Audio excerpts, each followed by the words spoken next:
We've lived in our neighborhood for nearly 4 years.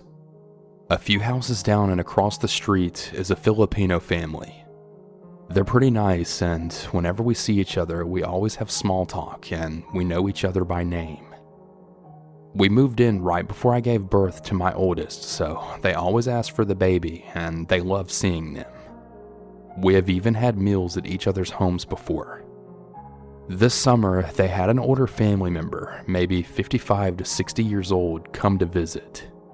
We noticed him right away because he would always go for long walks and lingered a lot. One evening, the mother of the family introduced him as her father. He had recently moved and would be staying with them for a while before heading north to her sister's house. He was pretty new to the US and spoke a little English, just enough to get by. He seemed nice enough, but as soon as we walked inside, I told my husband that he gave me a really weird vibe. I had never felt that way of any of the 7 other family members from the home. I've been in their home and shared meals with them. They're very sweet and welcoming. My husband also told me that he did seem a little off, but we just chalked it up to cultural differences. Fast forward about a month. My mother-in-law and my mother came to visit at the very same time. They're in the driveway with our son. I run inside because I'm pregnant and I suffer from severe morning sickness. I come back out 15 minutes later and they're having a frustrating conversation with this man. He was trying to get one of them to drive him to the store and he would use a food stamp/EBD card to buy their groceries and wanted them to give him cash. They both told him that they weren't interested, but he just kept asking and lingering.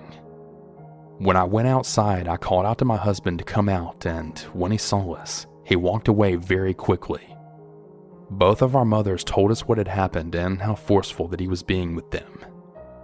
The next few days that I see him walking, we always wave and say simple pleasantries, but every time I would wave, he would take it as a sign to come over and try to have a conversation. I began to let him know that what he did with our mothers is very illegal and to be so forceful was really unnecessary. He said that he understood, but he would linger. It would always be at a moment where I was trying to strap my toddler to his car seat and I was rushing to get him to school. It would always take me about 10 minutes to get him to get the hint that I couldn't talk, and he would slowly walk away and just linger in our driveway. It eventually got to the point where I would watch to see if he had walked past our house on his morning walk before venturing outside. I really just hated the awkward conversation. He would always seem to round the corner just as I finished strapping my son in the car and I was getting in. I would wave and then jump in quickly and drive off. It just felt really off, like he was waiting for me. One of our neighbors across the street one night told me that she got a weird vibe from him as well. And again, he always lingered. She told me that he did similar things with her when they were outside as well. They were opting to hang in the backyard with the kids just to avoid it altogether. Now, I usually work from home, but one day I went into the office and I was then alerted by the Ring camera. This man was standing and looking in through our kitchen window, just peering, and I could hear our pit bull barking at him. When he saw our dog, he jumped back and I used the microphone to say, "Can I help you? What do you want?" He looked absolutely shocked and then scurried away. I called my husband and I told him to play the video. We both thought it was really creepy. Whenever we saw the family walking that evening, we decided to bring it up to his daughter. She spoke to her father and he claimed that it never happened. We then showed her the video on her phone and he said that he must have gotten lost. The daughter seemed pretty annoyed by him and the entire situation. So him being weird kinda calmed down a bit. After that, I could see that his daughter was really annoyed by his behavior, and as they were walking, there was a really heated conversation. She later told me that he tends to be overly friendly and he really means no harm, but she talked to him and he would leave us alone. I asked if he had some kind of mental issue or maybe Alzheimer's since he was always getting lost. She told me no, and that he had always acted like that, and that she couldn't wait until her sister was ready for him to be sent up north to her. There were a few other neighbors that had also complained to her and the homeowners association as well. Well, about 2 months later, I dropped my son off to preschool. I get home and I have to rush in because I feel really sick. Usually I leave my car door open, but something told me to lock it as soon as I got out. I did so as I was rushing inside. I would also normally leave the door unlocked if I was just going for a quick throw-up session, but again, my instincts told me to lock the bottom and top lock. When I was in the bathroom, right by the front door, throwing up my life, I then hear a rattling at the front door. Someone is turning the lock back and forth. Of course, my ring chimes and I then look at it in between heaves. What do you know? It's the old man and he's trying to get into our home. I go over to the microphone and then say, "You're at the wrong house." To which he responds with, "Let me in, now. I want to tell you something." Now, I kid you not, it was the best English sentence I had ever heard from someone who wasn't that good with English. I started to feel better pretty quickly and I was now on high alert. I responded with, "What do you want to tell me?" He looked right at the camera. "Let me in your house, now!" This is where I started to panic. He knew he was at the wrong house, but still he was continuing to try and break in. I respond, "Please get off my property. I don't feel comfortable with you here and I'm not letting you in my house." He then starts rattling at the door again really hard and tries to pull it open and then starts knocking on the bathroom window. This is where I get pissed. "Get the hell off my damn property right now. I'm not gonna let you in. If you don't get the hell out of here right now, I'm calling the cops." He then steps back, gives the camera the middle finger, and scurries off. He disappears and I run upstairs and see that he's simply walking back to his house. I let our pit bull out of our bedroom as he had been going crazy during this whole ordeal. I call my husband and he tells me to call the daughter and tell her what happened. I call her and I tell her what happened and she told me not to let him in, ever. She began to warn me that he's been very inappropriate and forceful with all of the women in her family, and she didn't want me to get hurt, especially being pregnant. She eventually comes over about an hour later, and I show her the video. She's absolutely fuming over this, and very apologetic, and she begs me not to call the cops. She promises me he'll be gone within the next day. The next day, he eventually flies out and his daughter told him that he's no longer welcome in her home. He now lives up north somewhere in Maryland with his other daughter and probably harassing other people as well. I honestly really don't know what would have happened if I didn't follow my instincts that day. I'm just really glad I'm okay. This story happened to me when I was in 3rd grade. I was about 8 years old at the time. My regular babysitter was ill, so my mom asked one of our neighbors who had kids and babysit a lot of the neighborhood kids if she would watch my brother and I for a few hours. We were having so much fun at Brandy's house when my mom came to pick us up. I asked if I could stay a little bit longer and finish Madagascar, as we had just started watching it. She said that it was fine, but I was to walk straight home right after. It was like maybe half a block, so not that far at all. So as the movie finishes, Brandy said that I needed to get home really fast because it was dark out. As I'm walking home, this other neighbor, Dennis, is just standing outside in his front yard. Now, I had seen Dennis around the neighborhood because his wife was very unforgettable looking. They have a daughter that was like maybe 4-ish at the time, so I didn't ever play with her or know her family outside of seeing them around the neighborhood. Dennis starts calling out to me, saying, "Hey, what are you doing?" "I'm just going to my parents." "Do you want to come inside for a little bit?" "No, that's okay. My mom told me to come straight home." "Aw, come on. I'm sure she wouldn't mind." No thanks."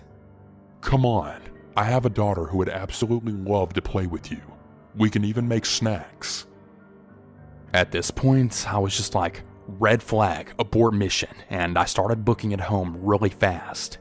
Then he starts following me. Not quickly, just kind of walking like Michael Myers. It was creepy. Luckily, I eventually made it home, and once he saw that I was approaching my house with my porch light on, he completely backed off. I'd like to mention that behind our houses was a giant wooded area with paths that led to a nearby lake. So, this dude could have caught me and dragged me into the woods or something. I try not to think like that, but what other motives could he have had, you know? Fast forward until I'm in high school and working at a restaurant in town. I see creepy Dennis and his wife all the time. As it turns out, they were secret shoppers at our restaurant. I don't think he really recognized me working there though. Anyways, I know this isn't your typical horror story of someone getting dragged into the woods, but still, as a child, this was a very creepy experience to go through. If you're a young child walking home alone, always watch your surroundings. You just never know. So, about a year ago, my apartment complex decided that they wanted to renovate my unit, so I had to move out at the end of my lease. I live in Denver and my rent is pretty ridiculous here, so I started worrying about finding something affordable in my neighborhood, which I really love. I posted on the Nextdoor app to see if anyone in my neighborhood knew of any affordable rentals in the area. I immediately got a message from someone named Joe who said that one of the condos in his complex was going to be up for rent pretty soon, and he knew the owner. He offered to get me in touch with the owner. I asked if he could send me pictures of the unit, and he asked if he could text me some pictures that his neighbor took because the chat function on the app is really slow. I now feel really stupid for doing this, but eventually gave him my phone number. I kid you not. I received a phone call from an unknown number within seconds. Now, I normally don't answer calls from unknown numbers, but I was expecting a call from a number that wasn't saved in my phone, so I answered it. I was completely bewildered when the person then said, "Hi, it's Joe. How's your day going?" Huh? It really took me by surprise, and I didn't really know what to say.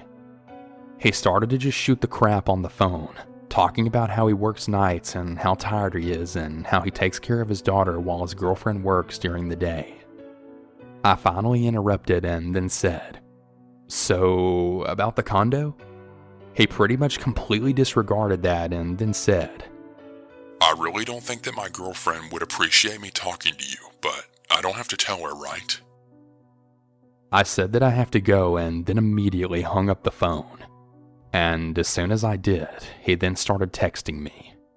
It was really bizarre and quite alarming to me. I blocked his number and then moments later, he found me on Facebook and sent me a friend request. Now, I'm 32 years old, but it was really creepy to me, and I even called my parents to tell them about it and just how unnerved that it made me.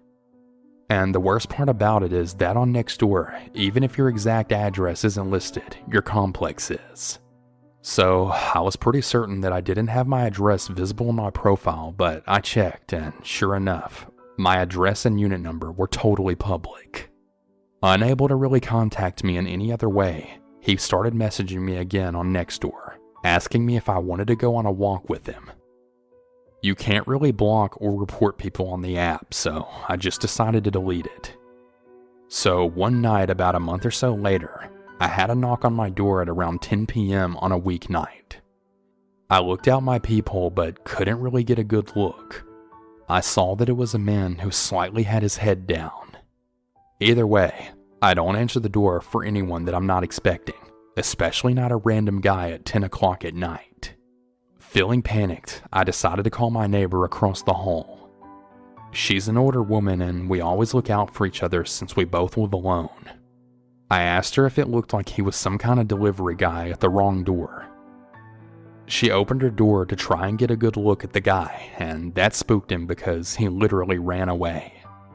I honestly have no idea if this was the next door guy or not, but my gut tells me that it was. This was a big wake-up call. I always felt that I practiced good online safety, but I didn't even know that my address was visible on Nextdoor.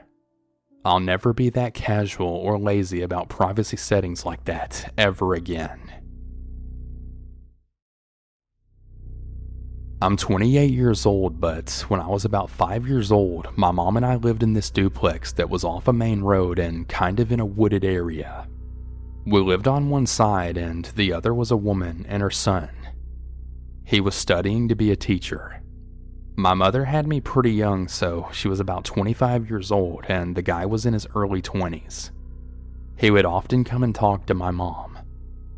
My mother said that he would ask a lot of questions about me and asked my mother if it would be alright for him to take me for walks in the woods. Of course, my mother always declined. My mother worked in the operating room at the local hospital and was on call a lot, so most of the weekends I stayed at my grandma's house. One night while I was at my grandma's house, my mom was home alone, sleeping. She woke in the middle of the night and said she doesn't remember if she heard something or felt someone in the room, but she woke up. She could see feet wearing socks that were sticking out from the end of her bed. She grabbed her bedside lamp and was about to hit the intruder when our neighbor then yelled her name and then said his name. He couldn't really explain why he was naked and only wearing socks, but he begged my mother not to tell his mother about it. My mother, of course, called the cops. She ended up going to court and making a victim impact statement against this guy because she was absolutely terrified that he'd become a teacher and be around children. She says that she's pretty sure that he was there for me that night and was so happy that I wasn't there. We ended up moving pretty much immediately after that happened. She just couldn't stay another night in that house. I'm just really glad that nothing happened to me or my mother. Who really knows what would have happened if he would have succeeded in whatever he was trying to do that night.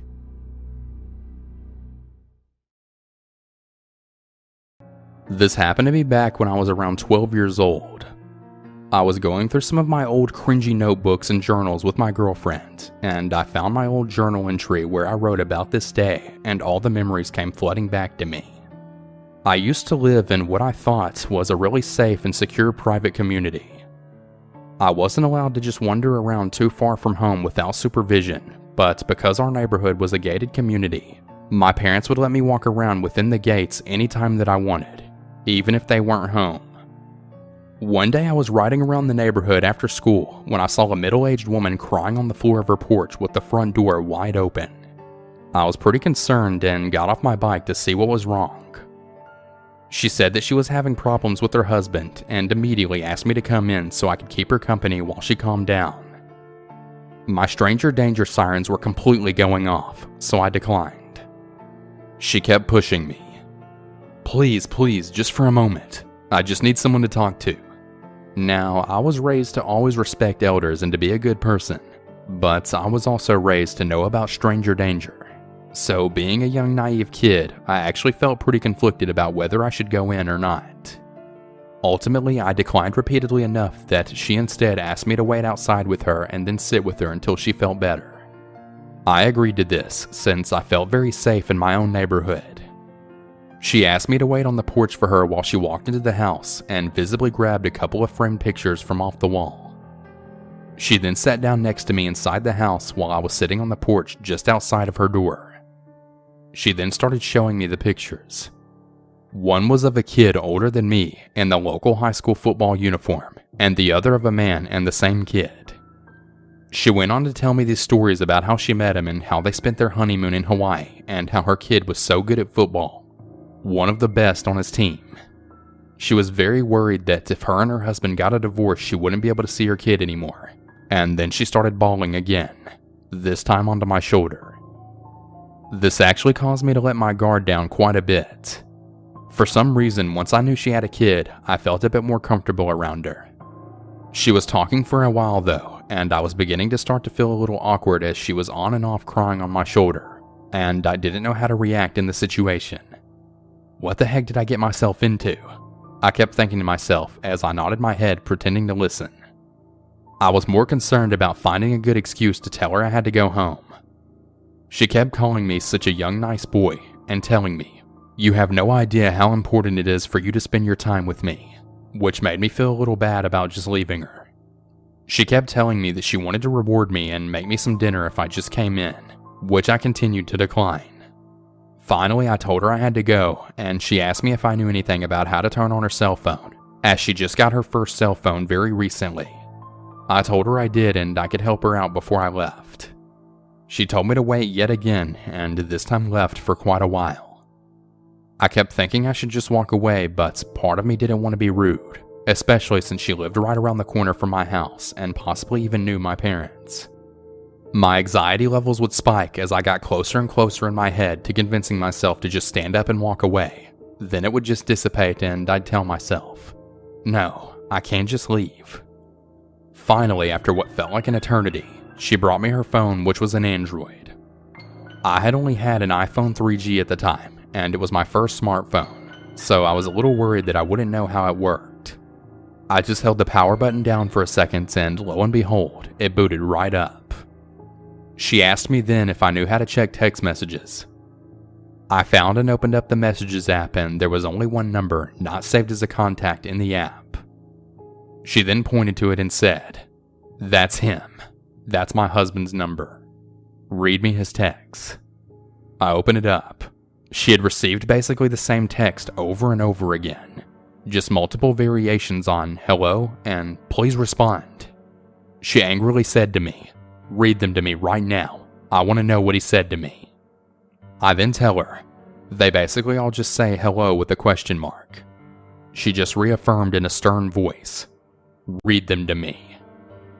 I started reading them. Hello, hello, please respond. She just has her eyes closed and she's nodding sometimes, commenting with things along the lines of, "That jerk, he does miss me. Well, screw him. He had his chance." She then turned quickly from this crying, distraught woman who was worried about her husband leaving her into an angry and spiteful person who felt like she was in the right. There was a couple of times when I stopped reading and I would ask if she wanted me to stop, and she would just snap at me, "Keep reading." Then I would continue. I started to feel like her husband was a crazy person with this many messages. I must have scrolled and read dozens of messages almost identical, spanning back days. My heart was racing. I felt like I was involved in something I shouldn't be involved in. I really wanted to go home, but every time I stopped, she would get really angry and tell me to keep going. That's when I came across the very first message that wasn't hello. "Stop messaging me, you crazy woman. Leave me alone. I've reported you to the police and got a restraining order. If you come anywhere near my family, you will be arrested." My heart sank. That's when I realized all the messages I had been reading so far were being sent from her phone. I paused in shock, and she again snapped at me, "Keep reading." I told her I couldn't because it was getting very late and my parents had dinner for me. She again just said, "Why don't you just come in for dinner? I'll make you something. You can let them know later you are helping your neighbor. They won't be mad, I promise." Only this time she was a mixture of angry and desperate. I told her they would be worried and wonder why I was gone for so long. She pleaded a couple more times for me to not leave her, and she started crying as I stood up. Honestly, I felt really bad about it at the time. I rode my bike home as quickly as I could. My parents had just gotten home from work a little while ago and asked me where I was. I didn't tell them the truth because honestly I was a little worried that they wouldn't let me hang around the neighborhood when they weren't home anymore. A few days later I came home and there were 3 police cars out in front of her house. My heart sank. I asked my parents later that night if they knew what had happened. My dad just said, "Oh, there was just a break-in or something." I later asked one of my neighbors to see if I could get some more information about what happened. Apparently one of my neighbors fell in love with a homeless woman after inviting her in for a shower and a place to stay. He got her some new clothes and a phone and was trying to help her get a job. Turns out the reason she was homeless was because she suffered from mental illness. He then kicked her out when she started having delusions of his kid from a previous marriage being her kid as well. Honestly, he sounds like a really crappy person. She began harassing him after this, so he left the house to his parents' house and then sent the kid to his ex-wife's house. Apparently, he was worried for his ex-wife and his kid's safety. He had every right to because shortly after he left, she broke a rear window of his house and then came in. She had been living in the house for nearly a week before a neighbor noticed the broken window and called the police. She apparently trashed the whole house by that point and was arrested. I almost didn't believe it, but I went behind the house and saw the broken window. I guess the guy broke his lease and moved out immediately because he was worried she would come back after getting out of jail. I don't know if she ever did try and come back, but I really hope they disclose this to the new tenants. Honestly, I still get pretty freaked out to this day. Who knows what would have happened if I went into that house. About 5 years ago, when I was 16, I was living in western Pennsylvania in a heavily forested area. On this particular night, I was home alone with my younger brother, while my mom was out at a baby shower. I was in the kitchen making dinner for myself when I heard a knocking on the front porch. This wasn't a common knock, like someone might be waiting for me to open the door. It was more like a few loud taps close to one of the front windows. I paused and glanced around. From where I stood in the kitchen, I could see the front door and one of the front windows. All the lights on the ground floor were on, and with it being dark outside, all I could see in the windows was a reflection of the inside of my living room. I waited for a few moments, but when the sound didn't come again, I shrugged it off and continued concentrating on the stove. After maybe 5 minutes, long enough for me to forget about the sound, it repeated itself. This time from the front window at the far side of the house. "Mark?" I called out, thinking it might have been my brother. There was no response. I walked over to the front of the house and peered outside with my hands pressed to the side of my face, but I couldn't see anything. I turned as my brother came down the stairs. "Did you just hear something from around back?" he said. I held up a finger to indicate that we should pause and listen, and almost on cue, we heard footsteps calmly walking across the wooden floor of our wraparound porch, just outside the dining room wall. "There's someone out there," I said quietly, more angry than scared. It was at this point that we should have locked all the doors and called out the window that we were calling the cops, but I was a stupid, headstrong kid, and pissed off that someone was messing with us. I remember my brother asking if the person outside was trying to distract us, but I was already at the gun cabinet. I should point out that I was raised with guns, and I knew how to properly handle one. I pulled out the 9mm from the drawer and loaded it. "I'm going to scare him off," I told my brother. "Lock the front door behind me." Before I could even give him a chance to argue, I was marching to the door with the gun in my hands. I threw open the door and stepped out into the porch. My brother then flicked on the outside lights, and right there, about 8 feet in front of me, was a sickly thin guy wearing a hoodie with light blue eyes and a soul patch on his chin. He had been in the process of stepping onto the porch, but the moment he saw me, he spun around and ran like a bat out of hell. I took off running a few yards after him, then stopped, pointed my gun in the air, and fired off a shot. "That's right, fuck off!" I cried out. I waited until he disappeared into the trees before turning around to face the house. I don't think I'm exaggerating when I say that for a few moments my heart stopped.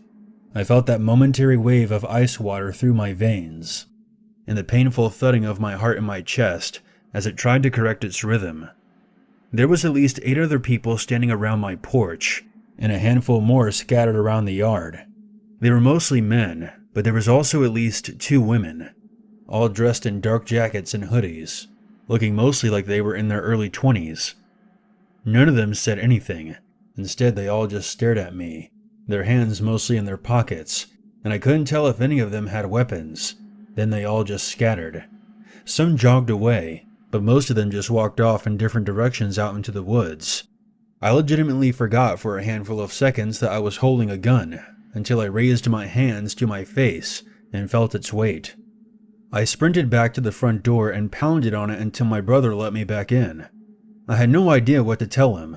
I had just fired a gun up into the air and none of them had cried out or made any sound whatsoever. Had they been drunk or something and were trying to pull a prank, they would have said something.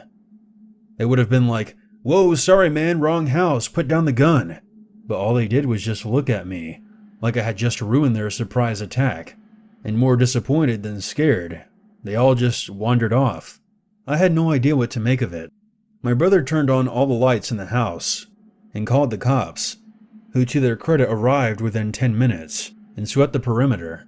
There were footprints everywhere, and they asked my brother and I numerous times if we had just had a party.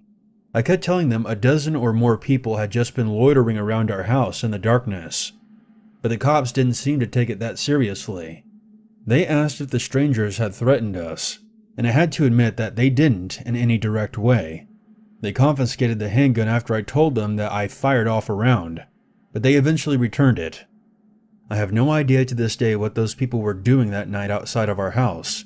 My brother suspects that they were part of some kind of cult, and maybe have been setting up to perform some kind of ritual, and maybe that we were set to be human sacrifices. I thought it more likely they intended to break in and rob us, but saw the gun and bailed. That doesn't explain the silence, though. None of them uttered so much as a sound as they looked at me and just, as if instructed by some signal, scattered all at once. I've read that during alleged UFO sightings, people can become hypnotized by lights that appear above them, and they wake up hours later in entirely new locations having no idea what happened or how they got there. I can't dismiss that kind of possibility. They all seem to be hypnotized. That group of people has never returned, and I haven't even caught a glimpse of anyone I recognized from that night in town. We bought a dog not long after,